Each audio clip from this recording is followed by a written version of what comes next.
Qual é a voz mais importante que nós devemos escutar? Qual a voz que realmente pode transformar a nossa vida, nossos corações? No vídeo de hoje a gente vai falar um pouquinho sobre isso. Olá, meu nome é Cláudio, bem-vindo ao meu canal.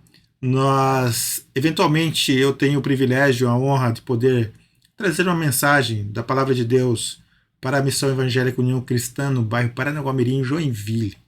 E agora em fevereiro, eu trouxe uma palavra que Deus tocou no meu coração também, assim, que era um tema já proposto pela comunidade, mas que consegui, pela graça de Deus, trabalhar ele junto à missão, junto ao ponto de pregação que a gente tem ali no Paranaguamirim.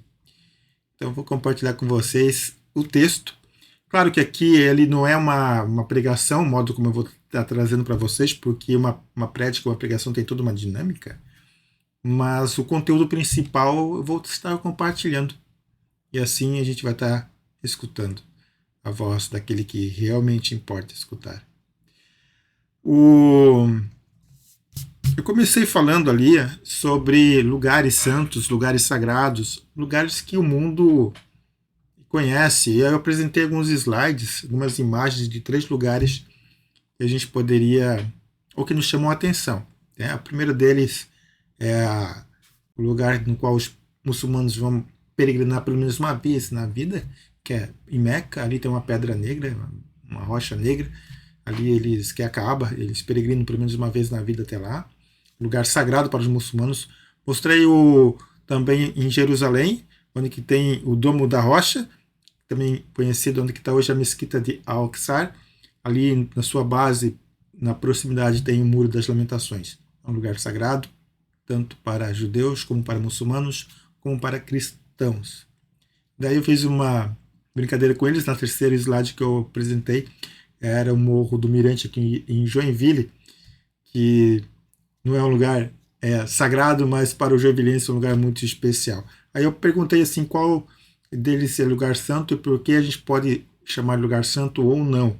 Por que a gente chama de lugar santo? Por que os homens deram um significado tão especial para aqueles lugares?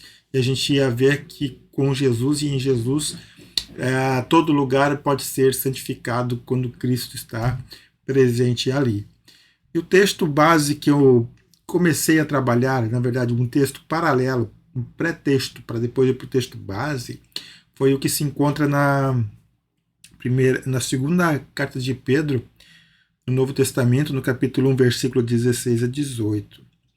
Como que se Pedro pegasse a gente pela mão, né, através desse texto, dissesse, olha, aconteceu isso, isso e aquilo. Nós estávamos lá. Quer dizer, Pedro estava lá como testemunha. E nós vimos, e esse fato, esse acontecimento está narrado nos evangelhos, uma passagem bem específica, um texto maior. E é para lá que a gente vai depois. Mas vamos ler o texto de segunda carta de Pedro, capítulo 1, versículo 16 a 18, que diz assim: porque nós não inventamos histórias engenhosas quando lhes falamos da poderosa vinda de nosso Senhor Jesus Cristo. Vimos com os próprios olhos seu esplendor majestoso, quando ele recebeu honra e glória da parte de Deus o Pai. A voz da glória suprema de Deus lhe disse: este é meu filho amado, que me dá grande alegria. Nós mesmos ouvimos essa voz do céu quando estávamos com ele no Monte Santo.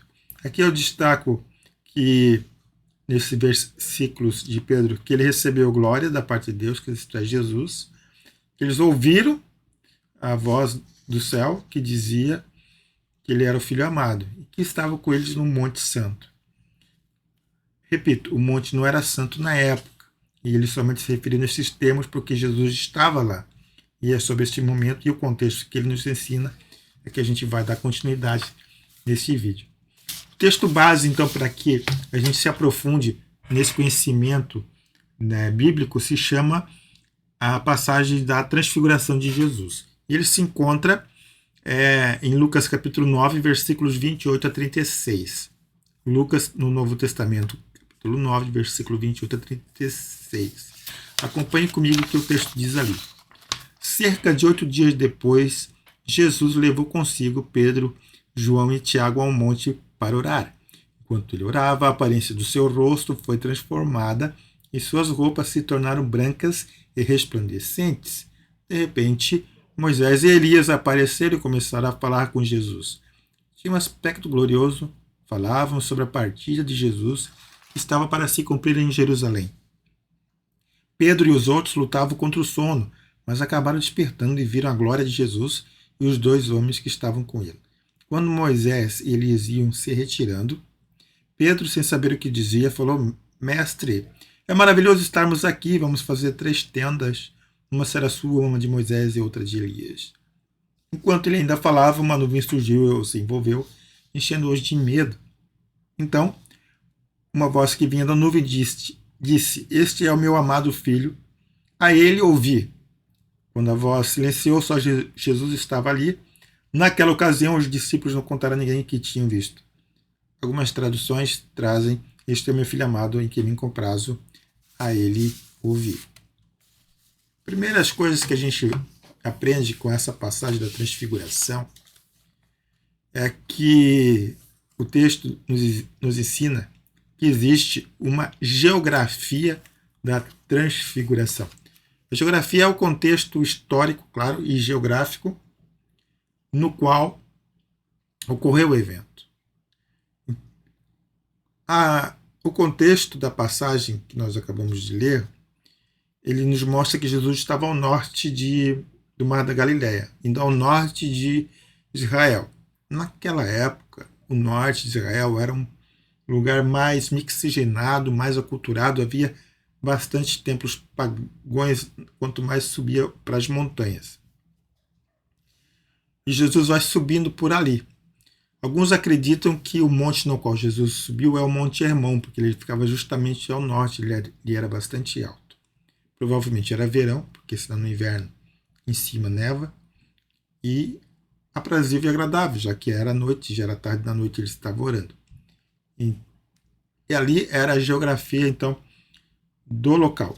Interessante lembrar que, segundo alguns historiadores, naqueles locais ali havia então muitos nichos, lugares de adorações a outros deuses.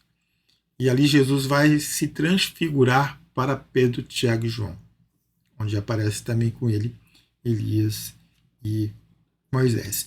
Interessante notar que Jesus ele não se transfigurou, não ficou glorificado numa sinagoga, também não ficou glorificado numa praça, não foi glorificado no templo, nem nos palácios. Foi na natureza, ao relento. Poderia ter sido, por exemplo, no templo, onde que a sua reivindicação como Messias ficaria ainda mais evidente. E só que não foi assim. Aprove a Deus que fosse num lugar ermo e retirado com poucas pessoas como testemunhas do que ocorreu. Então essa é a parte da geografia da transfiguração. O texto também nos ensina que existe a espiritualidade da transfiguração. Transfigurar significa mudar de forma, de feição ou caráter. No contexto bíblico, a história da transfiguração de Jesus descreve um evento real que, para além do extraordinário, torna-se um evento no qual a realidade diária de Pedro, Tiago e João seriam impactadas para sempre. Não é comum, não é todo dia, não era toda hora que haveria o que ocorria uma manifestação como a que ocorreu na transfiguração de Jesus. Os 3 evangelhos narram a mesma história, os 3 evangelhos sinóticos. Lucas, Mateus e Marcos são chamados de sinóticos porque eles narram a história de Jesus sobre o mesmo ponto de vida em paralelo, com uma ou outra acréscimo de texto aqui ou ali, mas a história principal corre em paralelo, é idêntica. Então é importante, quando nós lemos essa passagem da transfiguração, entender que o contexto que ocorreu a passagem. Entendendo o contexto, é assim o texto que parece ser difícil de interpretação, fica mais fácil de ser compreendido quando estudado o que ocorre principalmente antes e depois. Há um antes e há um depois do texto da transfiguração. Todos os três evangelhos apontam a mesma narrativa. Aí eu vou pegar assim não vou estar citando versículo, mas pegar um pouquinho antes, o que ocorreu antes. Começa com a multiplicação de pães e peixes. Depois os discípulos vão para o norte, para Cesareia de Filipe. Lembrando que quanto mais ao norte de Israel, mais pagão se torna a região, cheia de crenças. Posteriormente, lemos a confissão de Pedro, o impulsivo sanguíneo, na afirmação de que Jesus era o Cristo, o Messias. Na sequência, Jesus leva Pedro, Tiago e João então para o monte. Passam ali a noite e no dia seguinte eles descem em direção ao vale de Cafarnaum, onde encontram um processo. Essas situações, esses acontecimentos ocorrem nos três evangelhos. Jesus, ao subir ao monte, leva os discípulos que ele tinha mais intimidade. Isso é muito importante para a gente entender, e aqui eu abro um parênteses. É importante que nós tenhamos um ciclo de amizade no qual nós possamos, eventualmente, 1, 2, 3 amigos, nos quais a gente possa abrir o nosso coração sem o receio de sermos julgados, onde nós podemos crescer juntos, onde a gente pode estar de tal forma acompanhados sem medo de ser nós mesmos. Então Jesus, ele tinha a multidão que o acompanhava, tinha os discípulos, os 12, mas também tinha esses três, Pedro, Tiago e João, que tinha uma relação mais íntima com o mestre. Ali, no monte, eles têm uma experiência mística e transcendental, onde a realidade terrena e celestial se funde, onde camadas dimensionais se misturam, se interpolam uma sobre a outra, porque ali se manifestam todos os mais proeminentes personagens do Antigo Testamento e, consequentemente, da história de Israel. Com Jesus aparece Elias e Moisés. Então, quando o texto bíblico fala que Moisés e Elias aparecem, evidentemente que causa uma certa estranheza e perplexidade ao leitor moderno. Por quê? Porque a gente sabe que Elias foi elevado aos céus numa carruagem de fogo, conforme o texto bíblico do Antigo Testamento. Ele não viu a morte. E que Moisés, ele tendo visto a Terra Prometida, ele não entra na Terra Prometida, mas o corpo dele, ele morreu e foi sepultado, e seu túmulo nunca foi encontrado. Não se sabe o lugar onde que ele foi sepultado. Mas esses dois aparecem ali para Jesus. E eis aqui uma pergunta que a gente deve fazer, né? É claro que dentro da nossa limitação física, material, é estranho, mas para Deus nada é impossível. Houve ali, que a gente fala, uma ruptura da realidade. O céu se revela, a glória manifesta de Deus se revela ali.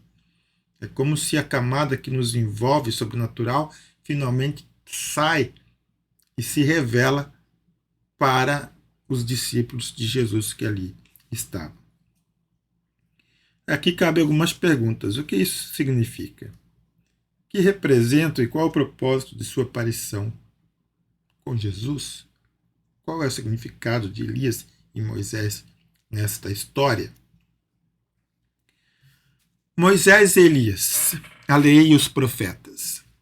Tradicionalmente, Moisés e Elias, nesta passagem, são representantes da lei e dos profetas, respectivamente. Aqui abro parênteses para falar brevemente sobre Elias e Moisés. Mais uma vez, segundo o relato bíblico, Moisés foi sepultado e seu corpo não foi encontrado. E Elias foi arrebatado ou levado aos céus numa carruagem de fogo. Tem um livro que fala sobre sinais e maravilhas, é o título do livro. Ele fala de 3 grandes blocos de milagres. Primeiro com Moisés, no Êxodo, né, a saída do povo de Israel do Egito até chegar à Terra Prometida, cheia de eventos maravilhosos. Tem o bloco de Elias e Eliseu também, cheio de sinais e maravilhas. E tem, o autor fala sobre isso, o de Jesus, o Ministério Público de Jesus também, cheio de sinais e maravilhas. Então esses 3 personagens, Moisés, Elias e Jesus, são os personagens nos quais houveram sobre eles grandes manifestações sobrenaturais da ação de Deus na história. Moisés e Elias aparecem com o véu da normalidade removido por um momento, e Jesus está com eles, irradiando uma luz brilhante, Esse é um sinal que Jesus está inteiramente envolvido, banhado no amor e no poder do reino de Deus, para que ele transforme todo o seu ser em luz. Também vale ressaltar que o texto bíblico comenta que eles falavam com Jesus acerca da sua partida para Jerusalém, nos dias que se seguiriam. A semelhança de Moisés, que foi o homem que Deus usou para tirar o povo de Israel da escravidão do Egito para a Terra Prometida, Jesus representa também o novo homem que Deus utiliza para que ele liberte nós, pecadores, da escravidão do pecado para o lar celestial, para o reino do seu amor, através da remissão dos pecados em Cristo Jesus. Jesus é o nosso libertador. Pedro, em sua costumada impulsividade, sanguíneo, tenta vagamente não apenas prolongar o momento para montar 3 tendas, uma Jesus, outra para Moisés e Elias, como remete também às tradicionais festas narradas no Antigo Testamento. No Antigo Testamento tinha a festa dos tabernáculos, que era a festa das tendas. Pedro parece que queria repetir ali esses eventos das tendas. Segundo ponto que a gente aprende sobre a espiritualidade da transfiguração, a primeira foi que Moisés e Elias representariam os profetas. O segundo é que Jesus é maior que Moisés e Elias. E suma importância é essa frase que vem do alto, conforme diz o versículo 35. Então uma voz que vinha da nuvem disse: Este é meu amado filho, a ele ouvi. A ele ouvi. É a voz mais importante que temos de conhecer, seguir e obedecer. Muitas vozes tentam nos desviar do caminho. Assistimos, ouvimos a muitos ensinamentos nas redes sociais sobre Bíblia, Jesus e o Evangelho. Alguns até com sinceridade e profundidade, e outros já não tanto. Mas em tudo devemos colocar tudo debaixo da autoridade daquele que nos chamou das trevas para a sua luz. Assim como as ovelhas conhecem a voz do seu pastor, é necessário, é urgente que nós escutemos a voz de Jesus, a ele ouvir. Resumindo o ensino da transfiguração. A transfiguração nos ensina algumas coisas, 7 coisas. Primeira, toda a geografia pode e deve ser santificada ao Senhor Jesus. Segunda, Deus é o Senhor da história e da meta-história. Quer dizer, ele aparece na história como Cristo encarnado e ele também molda a história, ele rompe as forças físicas que a gente conhece na manifestação da transfiguração quando aparece Elias e Moisés ali. É a história e a meta-história na nossa narrativa, na nossa passagem que acabamos de ler. Deus é soberano para se revelar a quem, como e quando ele quiser. Não é todo dia, não é a todo momento que a gente vê esses eventos extraordinários como a transfiguração. Contudo, se você observar que a cada dia que passa, se você respirar, você está vivo, o sol nasce toda manhã, a chuva cai, o sol aparece, as plantas crescem, tudo isso faz parte do propósito de Deus, da sua maravilhosa graça para conosco. Daí que também, se nós conseguimos ver o extraordinário acontecendo a todo momento, nas pequenas coisas. Jesus nos ensina a importância de termos amigos íntimos. Ele levou consigo 3 dos seus amigos mais próximos. A importância de termos amigos íntimos. Toda espiritualidade é cristocêntrica. A ele ouvir. Jesus é a chave hermenêutica, o modelo de interpretação para as Sagradas Escrituras. A ele ouvir. Experiências sobrenaturais extraordinárias geralmente são um preparo para o enfrentamento de situações difíceis, porque ao descer do monte da transfiguração, os discípulos acabam encontrando um processo e infelizmente não consegue expulsá-lo. E Jesus expulsa o demônio e diz que somente com oração e jejum aquela casta poderia ser expulsa. Mas para você ver que como um evento sobrenatural de grande natureza que foi a transfiguração não foi capaz de mover os discípulos para uma fé tão grande a ponto de poder expulsar um endemoniado. E é interessante que eu já participei de muitos retiros. Os retiros são bons, os retiros são ótimos. Parece que o céu está descendo ali naquele momento. E a gente fica cheio do Espírito Santo. E aí a gente vai para a semana, a gente está com força, a gente está com poder, a gente está entusiasmado. Mas o tempo vai passando, as coisas vão esfriando, o poder parece que vai arrefecendo. Não deveria ser assim. Deveria ser que, claro, o retiro legal, bacana, cheio do amor de Deus, mas que a todo dia, ou a toda semana, a gente busque ao Senhor na leitura da palavra, em oração, em comunhão com Ele, com os irmãos da comunidade da igreja, enfim, dos relacionamentos que você tem de fé, para que você permaneça cheio do Espírito Santo, porque as dificuldades elas vão acontecer de uma maneira ou de outra, os desafios vão se impor, e é importante que a gente esteja forte, firmados com a base sólida no Senhor Jesus, para poder suportar quando as tempestades da vida vierem. Agradecer a Deus por tudo, em todas as coisas, é claro, mas principalmente buscar estar cheio do Espírito Santo para poder suportar essas situações. Quero concluir aqui dizendo que a transfiguração é uma prévia da manifestação gloriosa do reino de Deus e como deveremos ser ao termos nossos corpos glorificados. Ele também nos mostra que quanto mais abertos estivermos para Deus e para as diferentes dimensões da glória dele, mais pareceremos estar abertos à dor do mundo, mais nos identificaremos com as dores do mundo. Essas coisas nunca acontecem por acontecer, mas para que enquanto somos preparados para elas, Deus possa usar-nos em seu mundo necessitado.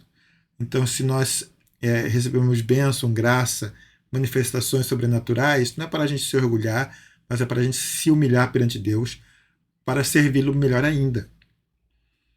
E isso somente é possível na minha e na sua vida se aprendermos a ouvir a voz de Jesus através das Escrituras e do Espírito Santo que nos convence de todas as coisas. A ele ouvir. Aí vem a pergunta que eu fiz no início. Que voz você tem escutado? Você tem escutado a voz de Jesus? Você tem lido o que ele ensina nos evangelhos?